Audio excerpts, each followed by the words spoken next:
Yo entiendo que hay muchas personas, y está bien, yo creo que respetamos esta forma de pensar, pero que no consideran y no ven la palabra membresía en el Nuevo Testamento, ¿verdad? Sí. Pero esto vendría a ser algo realmente importante en el día de hoy. Bueno, cuando una persona me dice, bueno, yo no veo la palabra membresía en la Biblia, yo les pregunto, ¿has leído la Biblia? Porque aunque quizás la palabra membresía no existe, dice que somos miembros los unos de los otros. Y siempre cuando habla así, mayormente habla en el contexto de la iglesia local. No puedes ser un cristiano bíblico si descuides la iglesia local. En Hebreos capítulo 10, primeramente el contexto de la carta es que los cristianos estaban sufriendo persecución y algunos, ¿no? Aún estaban pensando o estaban en peligro de cometer apostasía, de volver al templo y dejar la congregación, dejar a Cristo. Ahora, el autor de Hebreos escribe en versículo 23 de capítulo 10, mantengamos firme la profesión de nuestra esperanza sin vacilar. Ahora, en este momento, mayormente en el mundo latino, aquí en los Estados Unidos, no estamos sufriendo persecución, por lo menos persecución física. Pero todavía estamos en peligro de no mantener firme nuestra profesión siempre. Y también estamos en peligro, mientras vivimos en la tierra, estamos en peligro de vacilar con respecto a nuestra devoción a Cristo. Entonces necesitamos, cada uno de nosotros, no importa qué contexto, cuál contexto, necesitamos escuchar versículo 23. Mantengamos firme la profesión de nuestra esperanza, la profesión de nuestra fe. La profesión de que Cristo o Jesús es el Cristo, el Mesías, el Salvador del mundo, y solo en Él hay salvación. ¿Okay? Sin vacilar. ¿Cómo podemos hacerlo? ¿Cómo podemos mantenernos firmes? Primeramente, Él dice, porque fiel es el que prometió. Una de las maneras por las cuales nos mantenemos firmes es por medio de saber quién es Dios, su naturaleza, sus atributos. Yo voy a mantenerme firme. ¿Por qué? Porque Dios es amor, porque Dios es fiel, porque Dios es omnipotente. Entonces, reconociendo quién es Dios, eso me ayuda a mantenerme firme. En el contexto de persecución o en el contexto del mundo que siempre me está tentando. ¿Okay? Pero no solamente debemos pensar en quién es Dios, aún apoyarnos en Dios. Dice también en versículo 24, y consideremos cómo estimularnos unos a otros al amor y a las buenas obras. Entonces, por supuesto, necesitamos el conocimiento de Dios para mantenernos firmes en este mundo caído. Por supuesto, es el comienzo de todo. Pero versículo 24 enseña que también nosotros necesitamos otros hermanos. Necesitamos estar comprometidos a otros hermanos en el contexto de una iglesia local. ¿Okay? Entonces él dice, estimularnos unos a otros al amor y a las buenas obras. Cuando él menciona amor y buenas obras, él no está diciendo que en estas dos cosas consiste toda la vida cristiana, pero son como un resumen de todo lo que es la vida cristiana. Amor es el primer mandamiento. es el segundo. Debemos amar a Dios, debemos amar a nuestro vecino. Una persona que ha obedecido a Dios con respecto al mandamiento de amor ha cumplido todos sus mandamientos. Entonces, amor, un afecto sincero hacia mis hermanos en Cristo. Pero no solamente una actitud o un sentimiento, sino también algo que produce buenas obras. Porque no voy a amar solamente con mi lengua, sino con mis actos, mis obras. Entonces, aquí tenemos un resumen de todo lo que es una vida cristiana madura, ¿no? Y obediente. Entonces, ¿cómo podemos ser maduros? ¿Cómo podemos ser firmes? ¿Cómo podemos conformarnos a Cristo?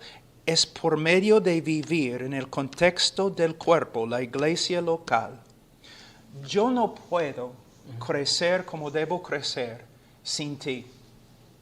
Nosotros vamos a la misma iglesia. O los que están grabando ahora mismo son parte de nuestra iglesia. Nosotros no podemos vivir la vida cristiana con éxito sin los otros hermanos. Una persona que dice, yo solo necesito a Dios, él está diciendo algo en contra de lo que Dios ha dicho. Necesitamos a Dios. Y si no tenemos nadie más, Dios es suficiente. Pero Dios ha organizado su obra de salvación y ha organizado el creyente y la iglesia para que necesitemos el uno al otro. Y también dice, si una persona dice, pero yo tengo amigos, ¿no? Hermanos, amigos, y nosotros vamos a tomar un café, no necesitamos una iglesia, no necesitamos congregarnos. Yo estoy con un grupo de jóvenes que piensan como yo, y nosotros hablamos de la teología y escuchamos sermones en YouTube. Bueno, está bien, pero yo puedo decirte que estás viviendo en desobediencia. ¿Por qué? Porque en versículo 25, no dejando de congregarnos como algunos tienen por costumbre.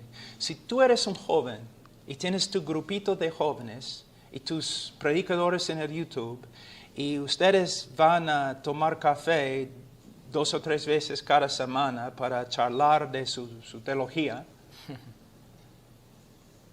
y no son parte de una iglesia, ustedes necesitan saber, tú necesitas saber que estás en desobediencia, estás viviendo de una manera contradictoria a la voluntad de Dios. La plena revelación de Dios dice que debemos congregarnos. Pero ¿por qué debemos congregarnos? Ahora, en un culto o servicio de la iglesia, ¿no? Domingo en la mañana, miércoles, yo creo que las Escrituras respaldan el hecho que la prédica debe ser el centro del servicio. ¿Me entiendes? Y también nos congregamos para adorar a Dios, ¿no? Como un cuerpo.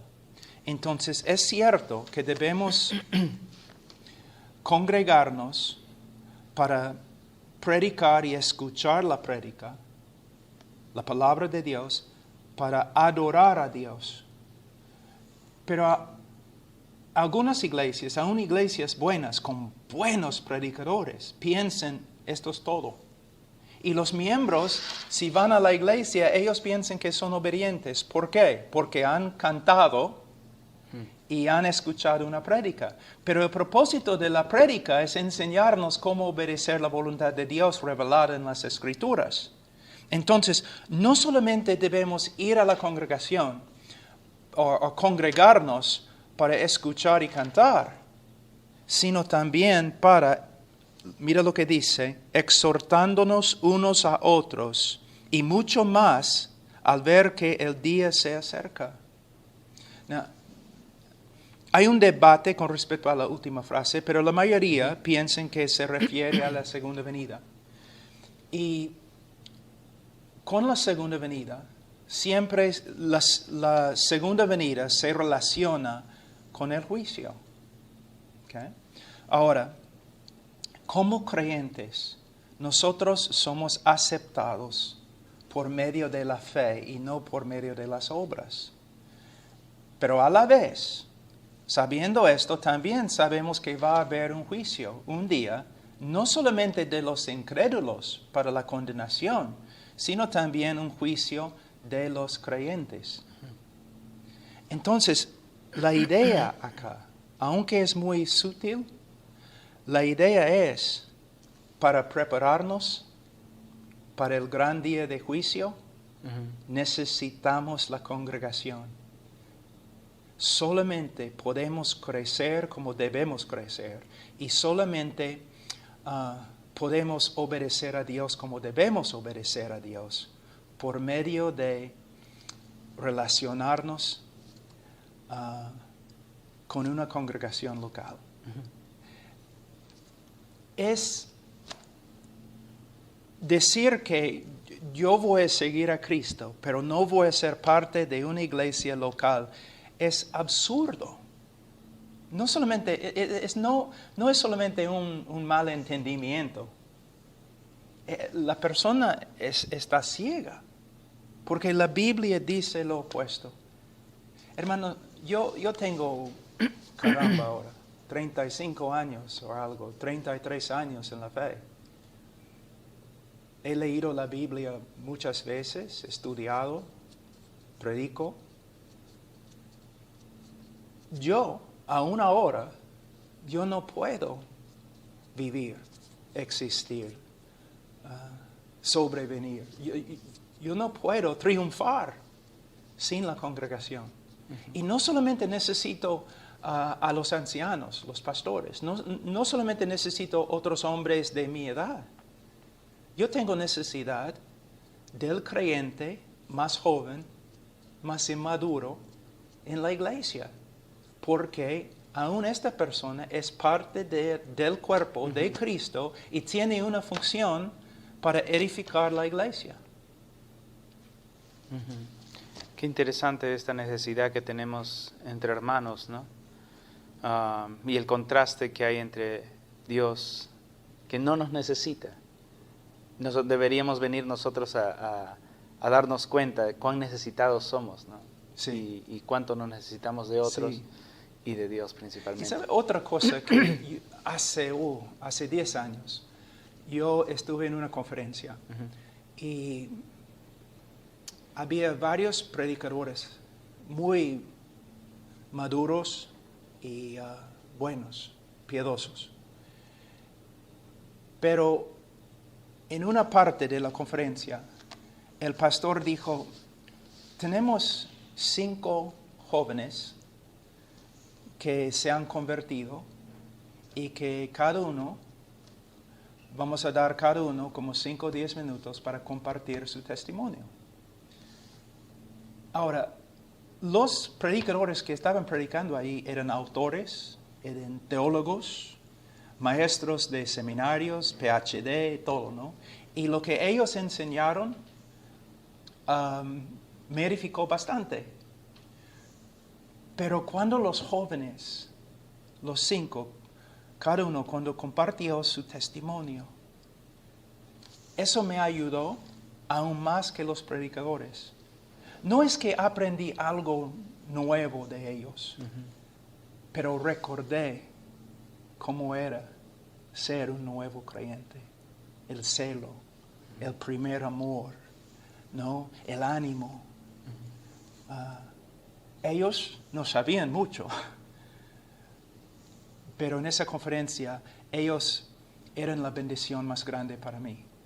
Entonces, no solamente necesito a los pastores maduros, yo soy tan necesitado que yo necesito el joven más inmaduro. Qué contraste con lo que ahora abunda, vamos a decir, en el mundo occidental, esto de la doctrina de la prosperidad, básicamente, y este engrandecimiento de los pastores, ¿no? Que son una clase de superdotados, de hombres que no necesitan nada, ¿no? Sí. Solo tal vez de tu dinero. ¿Sabe? Algo que yo he encontrado es que Juan Calvino dijo que el corazón humano es como una fábrica de ídolos. Ahora, no solamente hay hombres que quieren ser adorados, pero hay personas que quieren tener un ídolo. Es interesante cuando Israel dijo, no queremos escuchar más de Dios. Habla con Moisés y Moisés puede hablar con nosotros. Muchas veces queremos, o personas quieren seguir a un hombre. Y ellos quieren pensar que hay un hombre ahí que es casi perfecto. Y los pastores, ellos deben vivir, deben tener una vida intachable, ¿es la palabra? Irreprensible.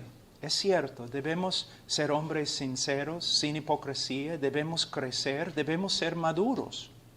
Pero a la vez, debemos permitir que la congregación nos vea como somos. Si hemos logrado algo en la fe cristiana es solamente por la gracia de Dios. Y muchas veces Dios escoge el hombre más débil para usarlo en cosas grandes. Siempre debemos darnos cuenta de eso. Hay personas que a veces me han escuchado predicando, ¿no? O en YouTube o algo. Y se acercan a mí, ¿no? Como, oye, Pablo, ¿no? Y yo recuerdo una vez yo estaba predicando en una iglesia, una conferencia. Y después de predicar, un joven se acercó y me dijo, eres un hombre de Dios. Yo le dije, bueno, soy un joven de Dios. No eres hombre de Dios hasta que tengas 65 años. Pero yo le dije, joven, ¿cómo sabes?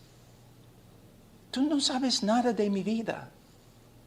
Tú no sabes cómo ando con mi familia, cómo ando cuando nadie me está mirando. ¿Tú piensas que yo prediqué bien?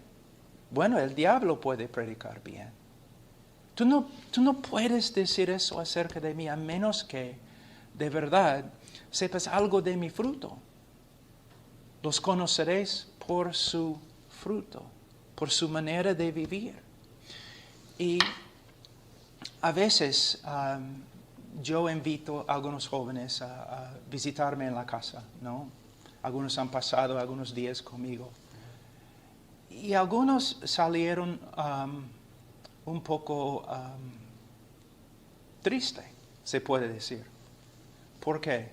No porque hice algo mal o porque pequé contra ellos o exploté con enojo o maltraté a mi esposa mientras estaban mirando, no. Salieron un poco tristes porque encontraron que yo solamente era un hombre normal, nada especial. Un hombre ojalá sincero, un hombre que desea hacer la voluntad de Dios, pero un hombre que todavía comete errores, que peca, que simplemente es un hombre necesitado de la gracia de Dios, que necesita la gracia de Dios. Mira, en esta historia del cristianismo hay solamente un héroe, Jesucristo. Hay un Salvador. Nosotros hemos sido salvados. ¿Por qué? Porque no somos salvadores. Necesitamos un Señor. ¿Por qué? No somos señores. Nosotros necesitamos a Cristo. Él es el único héroe en la historia de redención. No el apóstol Pablo, no Jonathan Edwards, no Whitfield, no Charles Spurgeon. Ninguno de ellos es héroe.